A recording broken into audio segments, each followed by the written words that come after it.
Bueno, bienvenidos nuevamente a una nueva clase. Espero que estén muy bien.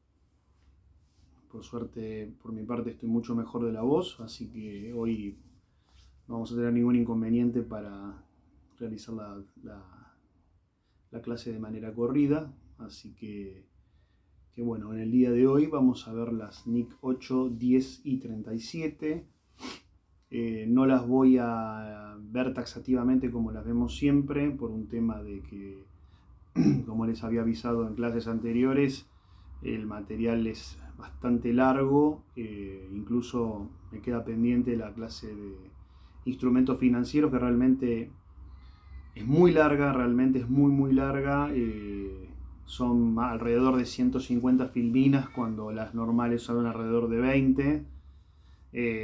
Así que voy a intentar subirla entre miércoles y jueves, eh, porque realmente es una clase muy larga,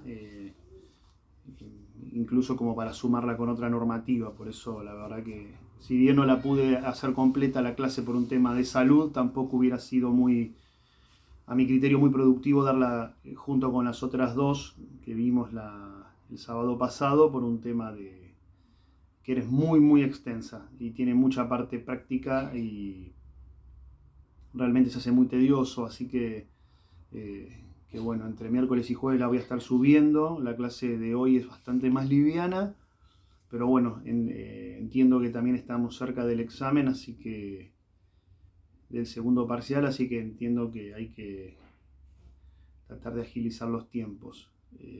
Así que bueno, eh, en cuanto a lo administrativo, no me han llegado ningún tipo de consultas hasta el momento. Así que bueno, sin más, voy a dar comienzo a la clase de hoy, específicamente con la NIC 8, todo lo que es políticas contables, cambios en estimaciones y errores. Como ya vimos anteriormente, todo lo que es normas internacionales de información financiera, ya vimos lo que son y vimos por qué son tan importantes, ¿no? Vimos, habíamos dicho que eran fundamental para que los estados financieros puedan ser comparados entre diferentes empresas, países e incluso ejercicios, ¿no? Y esto es lo que habíamos hablado en las primeras clases, que van a ver que ya lo he dicho muchas veces, pero bueno, lo que un inversor, un socio, a veces necesita ver balance de diferentes empresas, y la clave es entenderlo o utilizar siempre criterios homogéneos, ¿no? Le puede pasar a un socio, le puede pasar a un inversor, le puede pasar a un banco y le puede pasar a un gobierno o cualquier organismo de control que tenga un país, ¿no? Entonces, cuando hablamos de lo que es la normativa de la NIC número 8, básicamente vamos a ver que regula tres temas muy importantes, que son las políticas contables, los cambios en las estimaciones y los errores que podamos cometer. Y muchas veces lo que sucede es que de una manera arbitraria o ilegal, muchas empresas intentan mejorar sus resultados cambiando criterios contables, ¿no? ¿Y qué sucede? Esta norma lo que va a hacer, va a decir, bueno, nosotros vamos a limitar cuando ustedes puedan hacer un cambio digamos, de criterio contable, y también lo que va a pedir la norma es cómo exponerlo.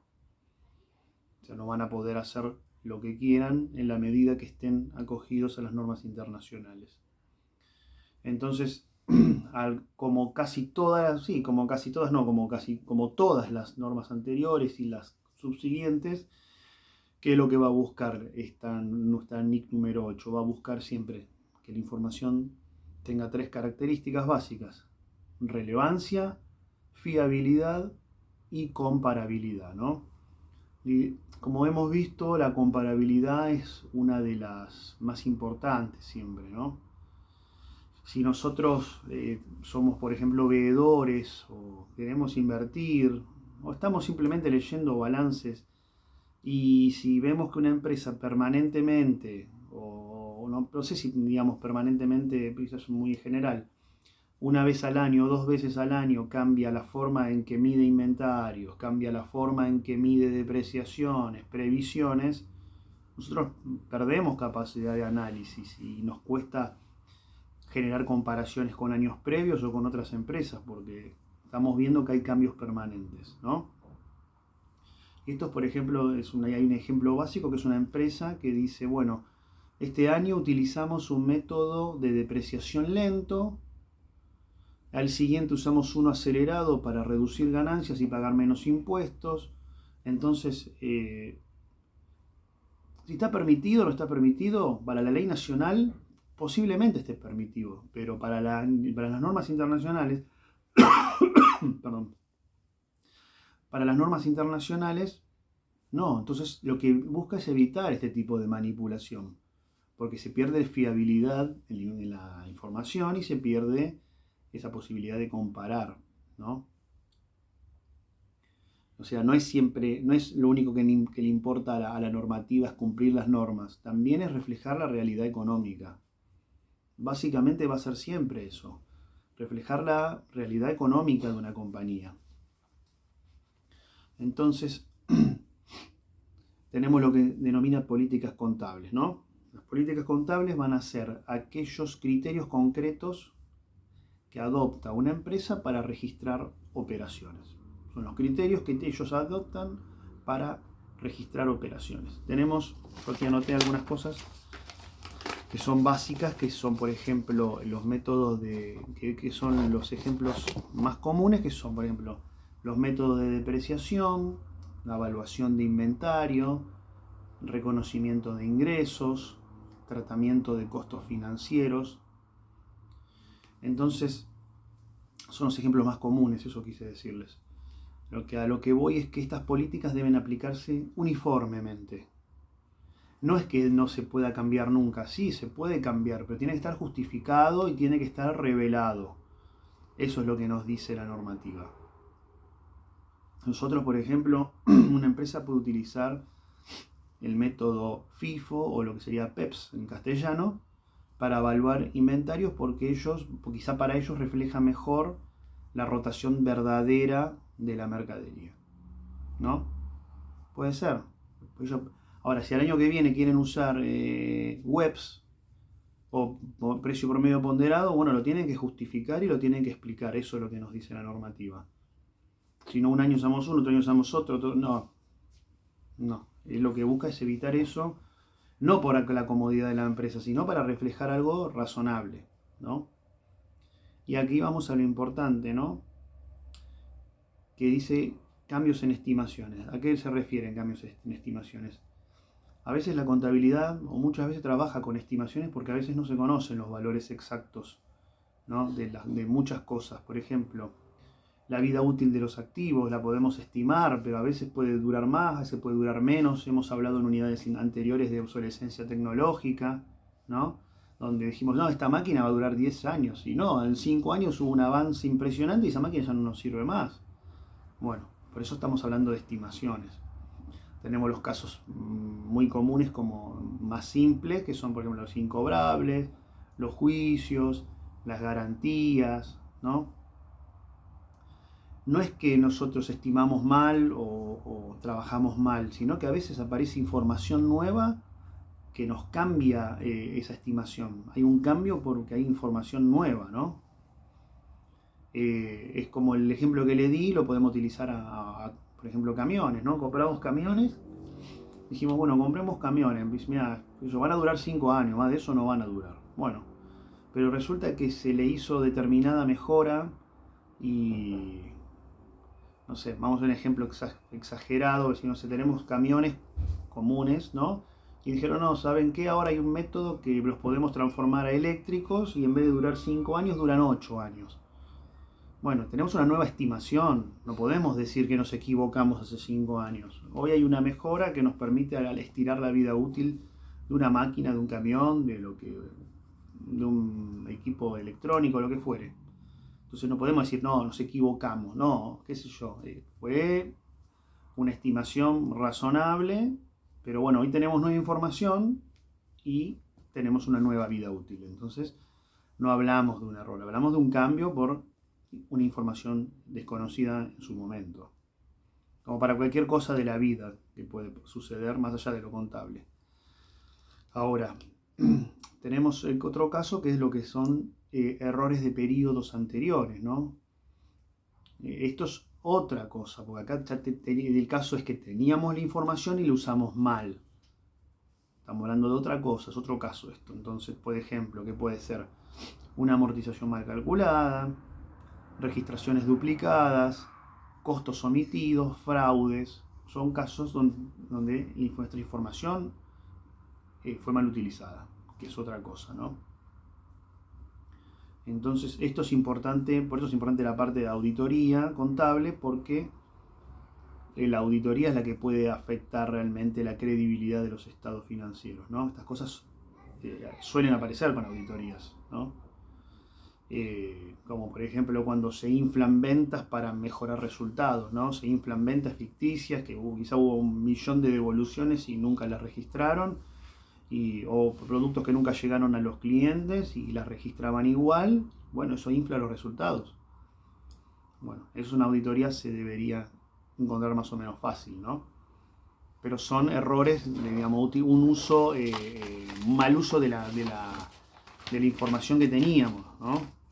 Básicamente es eso. Es un caso diferente, un error de estimación o un cambio en una estimación no es lo mismo que un error en la información o un falseamiento de la información. Ese caso último que estoy dando es un falseamiento de la información. Y acá estamos hablando, ahora pasamos a hablar lo que es la materialidad. La materialidad va a depender del impacto que ese error o esa omisión tenga sobre las decisiones de los usuarios, ¿no? El impacto que ese error o esa omisión genere en las decisiones de los usuarios. Por eso hablamos de materialidad, cómo esa información errónea o falseada o omitida, cómo afectó las decisiones que se tomaron, ¿no? Es muy difícil estimarlo de manera a ciencia cierta, perfecta, no, por supuesto. Vamos a hablar que va a depender siempre del tamaño y del contexto de la empresa, ¿no? Y acá es un ejemplo tonto, pero si alguien una venta muy grande, ¿no? Vamos a ponerle el número, una venta de 2 millones de pesos. Si le pasa a Coca-Cola, no. Bueno, sí, no la registraron, lo devolvieron, bueno, se canceló la venta, bárbaro. Ahora, en una pyme le hace un agujero. Eso es lo que quiero decir. La materialidad va a depender del daño que hace, básicamente. Yo tomo una decisión sobre una información incorrecta, falsa, omitida, lo que fuere. Un error de 2 millones en una empresa muy grande no es nada. Sí, seguramente alguien lo va a hacerse responsable, pero no va a generar el impacto que genera en una empresa chiquita. Eso es lo básico de lo que le estoy diciendo. Ahora, tenemos lo que es aplicación retroactiva y aplicación prospectiva. Y esto es un tema que no debería decirlo, pero bueno, es un tema que se usa mucho para exámenes, ¿no? La parte de aplicación retroactiva y prospectiva. No es lo único que vamos a tomar, como ya han visto que no buscamos nada exótico ni nada para perjudicar a nadie, pero es un punto importante para examen, ¿no? Cuando hablamos de retroactivo, como la palabra lo dice, significa corregir hacia atrás, ¿no? Y esto estamos hablando de cómo corregir hacia atrás, ¿qué quiere decir en este caso? Es como que si el hecho siempre hubiera sido de manera tratado correcto, como si un hecho siempre se trató de manera correcta. Prospectivo, vamos a decir que el cambio es de ahora en adelante.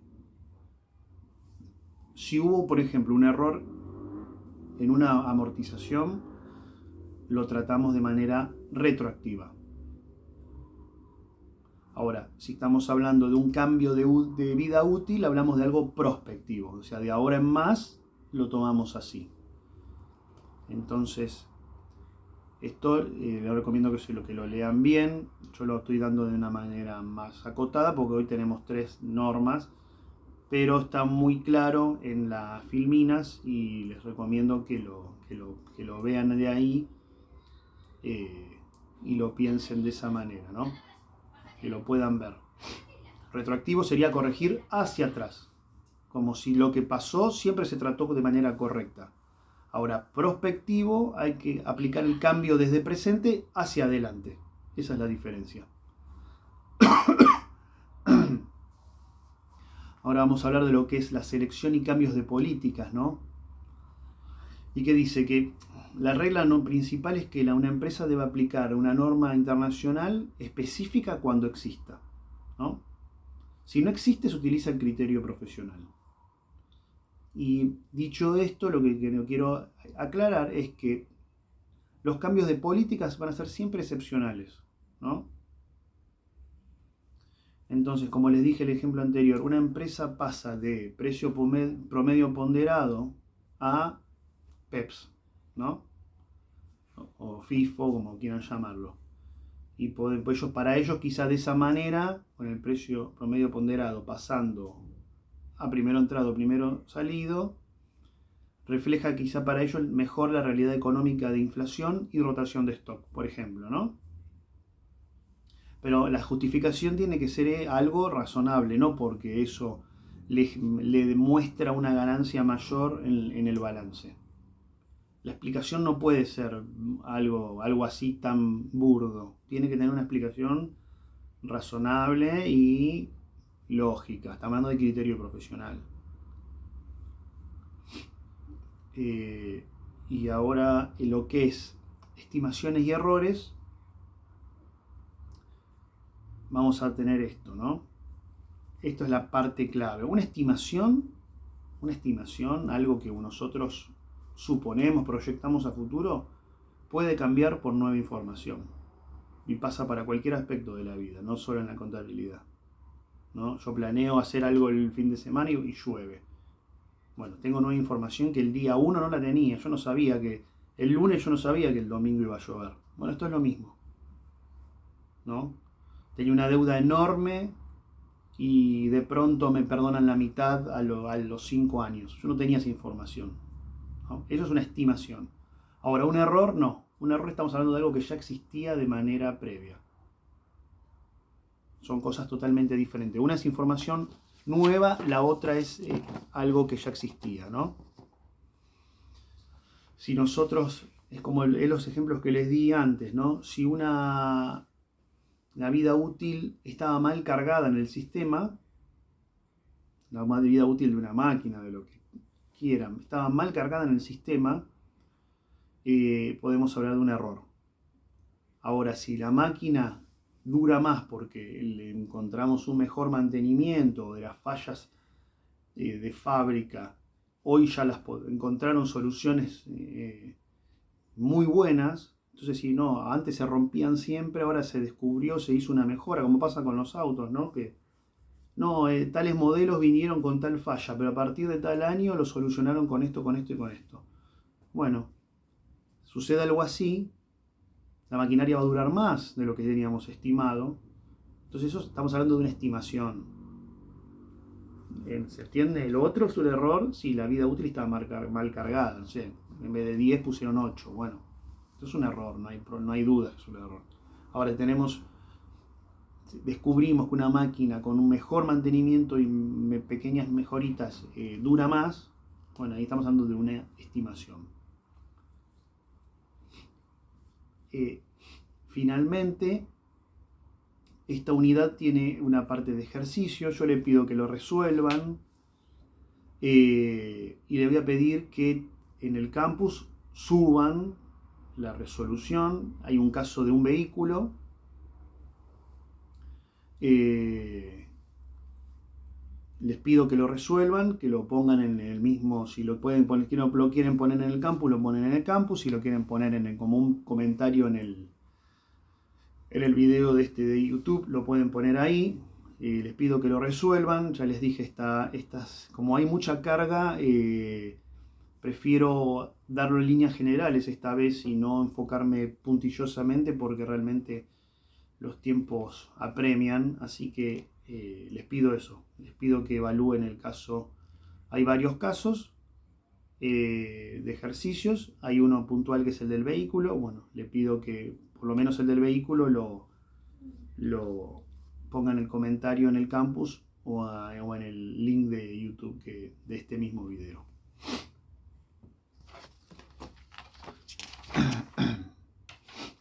Ahora vamos a hablar de lo que es la NIC 10.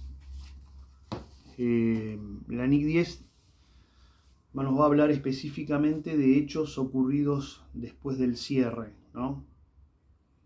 Y esta parte es importante porque suele haber algunas... siempre, no es que suelen, sí, suelen haber muchos hechos que transcurren entre el cierre del balance y la emisión de los estados financieros, ¿no? Entonces acá básicamente lo que la normativa nos dice es ¿ese hecho altera el balance o únicamente lo informamos? Bueno, son cosas que la normativa nos pide que evaluemos. Es como un caso muy argentino, ¿no? Decir, bueno, cerramos el 31 de diciembre, pero en enero hay una devaluación brutal. ¿Qué hacemos? ¿Modifica el balance o lo informamos? Bueno, ahí va a estar el quid de esta normativa, ¿no? Por eso lo que va a decir, como les dije, cada filmina tiene un mayor detalle de lo que lo estoy dando yo. Hoy particularmente lo estoy dando de una manera un poco más general que lo habitual. La filmina está muy bien, pero hoy lo estoy dando de una manera un poco más general para hacerlo más llevadero. De todas formas, también, como les digo siempre, los invito a que si alguien quiere hacer algún comentario y prefiere que lo haga de manera taxativa, filmina por filmina, lo comente. Estamos nosotros, como equipo docente, estamos para sus consultas, reclamos o sugerencias, así que no tengan ningún inconveniente en hacerlo. Hoy particularmente preferí hacerlo así. Pero se entiende muy bien, simplemente es un tema de logística mía. Volviendo a esto, la filmina que nos dice, tenemos una serie de definiciones que nos dice, básicamente la normativa distingue dos grupos, ¿no? Vamos a tener los hechos que confirman las condiciones que ya teníamos y hechos totalmente nuevos, ¿no? Un ejemplo básico es si un cliente quiebra luego del cierre, pero sabíamos que venía arrastrando problemas financieros. Entonces, ¿qué podemos pensar? Y podríamos ajustar créditos incobrables, porque sabíamos que tenía problemas graves.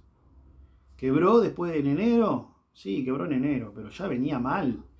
Bueno, corresponde un ajuste. Eso es lo que quiero que piensen. Hay cosas que confirman, como este caso, confirman lo ya existente, hay cosas nuevas. De pronto en enero nos dicen no, ahora, como pasó con la industria textil ahora, que te dicen no, ahora todo lo que viene de afuera entra cero arancel, arreglate. Bueno, eso es una condición, un hecho nuevo, y te va a alterar, no el balance, pero sí te va a alterar de ahora en más. ¿No? Eso es lo que yo quiero que piensen. Una cosa es algo que ya veíamos mal o veíamos bien, porque también puede ser algo que veíamos bien, no siempre es lo malo. Pero hay situaciones como lo que es las normas, las normas locales o las políticas gubernamentales que sí, que realmente le afectan a una persona física y le afectan a una empresa. Si de pronto nosotros fabricamos bicicletas y pagamos X impuesto y nuestro costo es X y nos dicen no, ahora se libera absolutamente la importación de bicicletas de cualquier lugar del mundo, no le pedimos ningún control de nada y vale la mitad de lo que te salen a vos fabricarlas. Bueno, es algo que hay que informarlo eso porque nos va a afectar. Nos va a afectar, es un hecho nuevo pero que nos va a afectar y nos va a golpear. Eso es lo que quiero que entiendan básicamente, más allá de cada lectura taxativa de Filmina.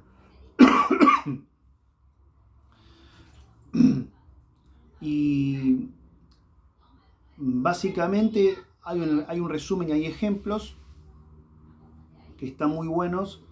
Y básicamente tenemos que pensar esto. En líneas generales,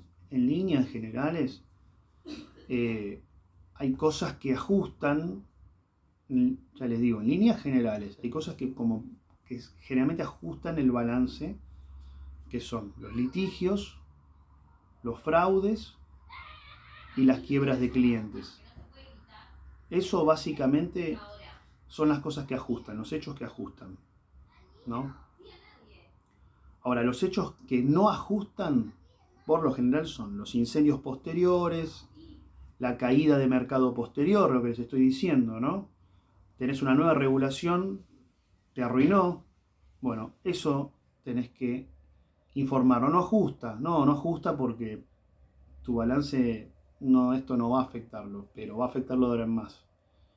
Las decisiones de dividendos posteriores son casos que no ajustan, pero son cosas que hay que informar. Entonces, lo importante que lo que nos dice esta normativa es que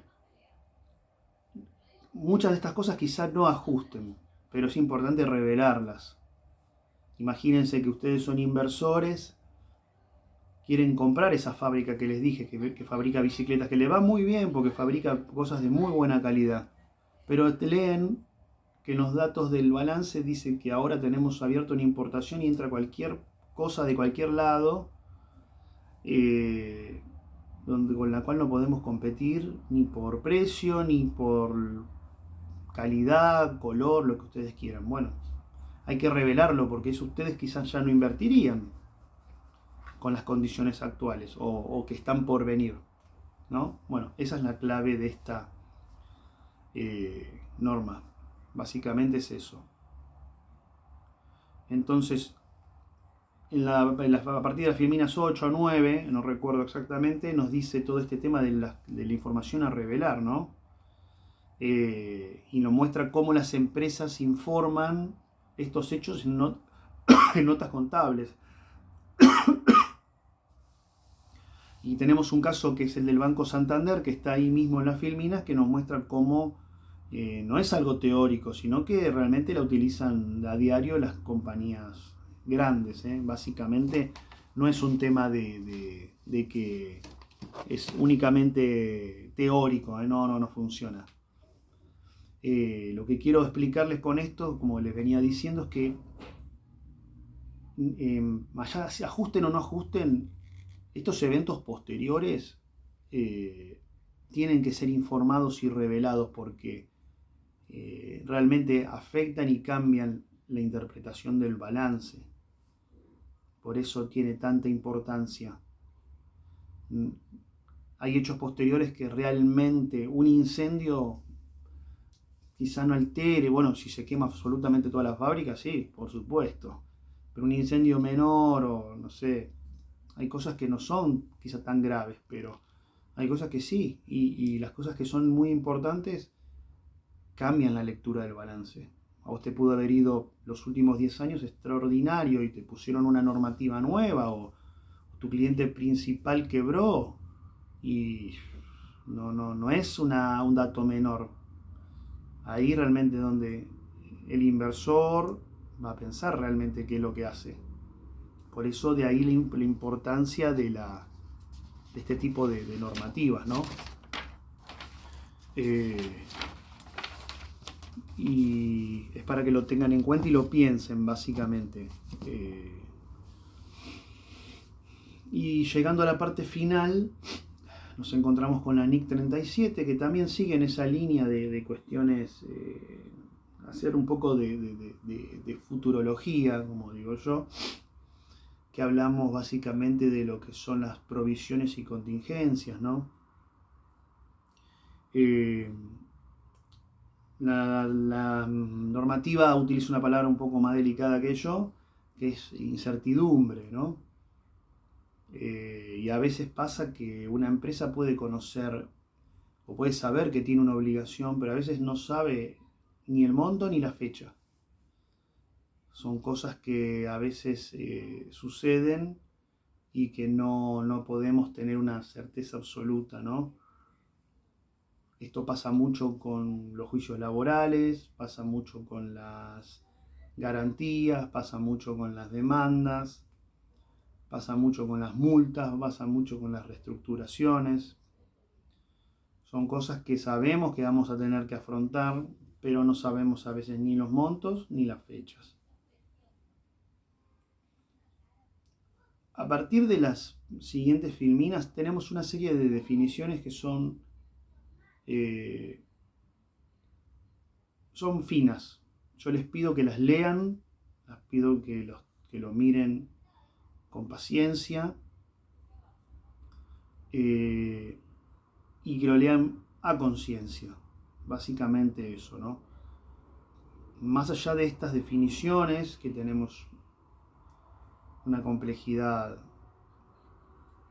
media, digamos, vamos a tener la diferencia que yo considero más importante, que va a ser entre provisión, pasivo contingente y activo contingente, ¿no?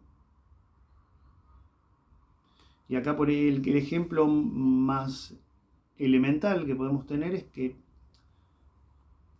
si una empresa tiene un juicio, ¿no?, tiene una alta probabilidad de perder y puede estimar un monto, registra una provisión. Si la pérdida es posible, pero no es probable, solo se informa en notas. Eso es lo que quiero que sepan con este ejemplo práctico. Las definiciones sí las tienen que leer, los invito a que la lean. Por supuesto que este tipo de cosas son material de examen, suelen ser material de examen, así que les pido que lo lean y les pido que lo que tengan duda lo consulten, pero básicamente hoy prefiero ir de una manera un poco más general. Si me voy un poco más adelante, me encuentro con la parte de reconocimiento, ¿no?, de provisiones y contingencias.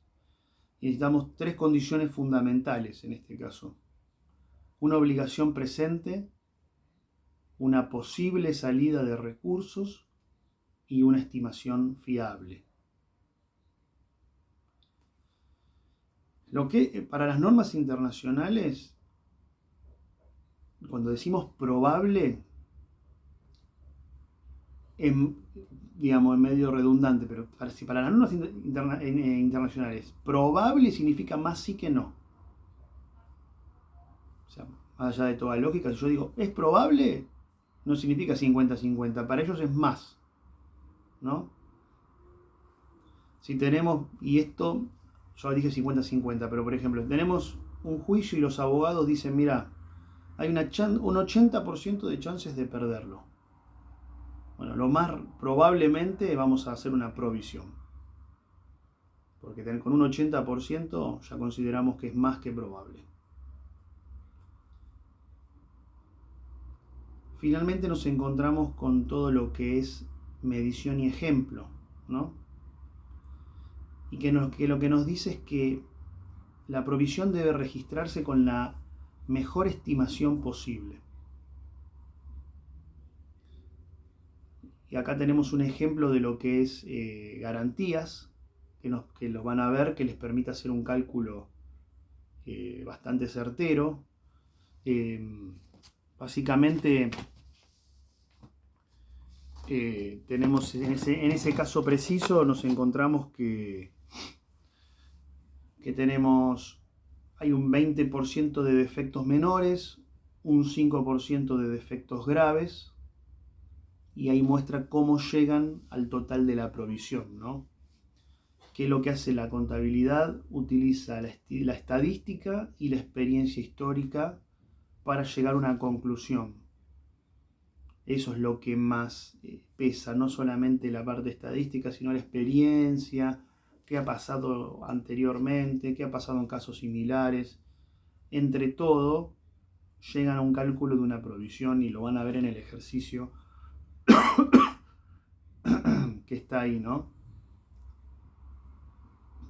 Después tenemos otras reglas, son casos así muy, muy particulares, ¿no?, que son casos como frecuentes, que hay, por ejemplo, tenemos por ejemplo una empresa que alquila 10 años un local, deja de utilizarlo, queda vacío, pero sigue pagando el alquiler, y ahí en ese caso, por ejemplo, rescindir el contrato es más barato que mantenerlo, ¿no? Tenemos los casos, por ejemplo, de reestructuración, ¿no? Donde hablamos de cierres de sucursales, o despidos, o cambios organizacionales. Lo importante remarcar de esto es que no cualquier intención genera una provisión. Tenemos que hablar siempre de un plan formal y una expectativa válida y sólida.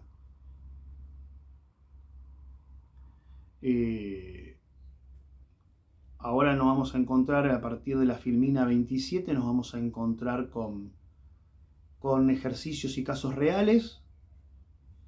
Son tres casos, le pido lo mismo, le pido que los resuelvan, los expliquen en el campus de manera individual. Esto de todas maneras voy a subir actividades de estas tres NIC en la semana, y también voy a hacer subirle la clase que me quedó pendiente, que es realmente larga, como les comenté, ¿no?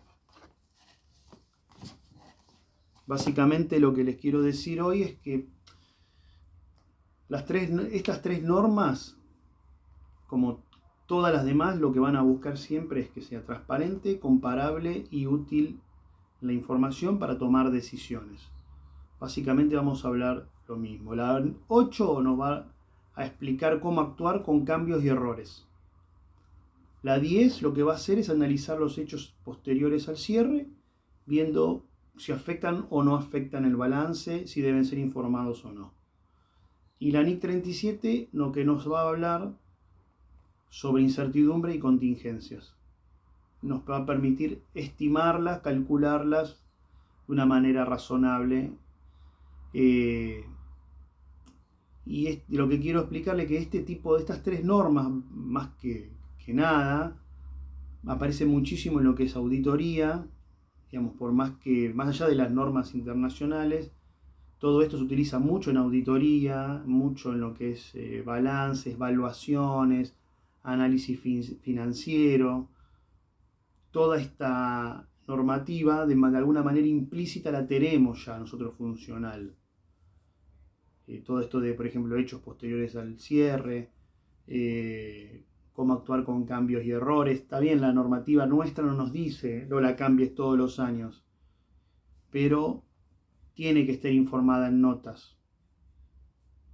Quizá no es algo ilegal cambiar un método todos los años, pero tampoco tiene la mejor digamos, no tiene un trato muy positivo.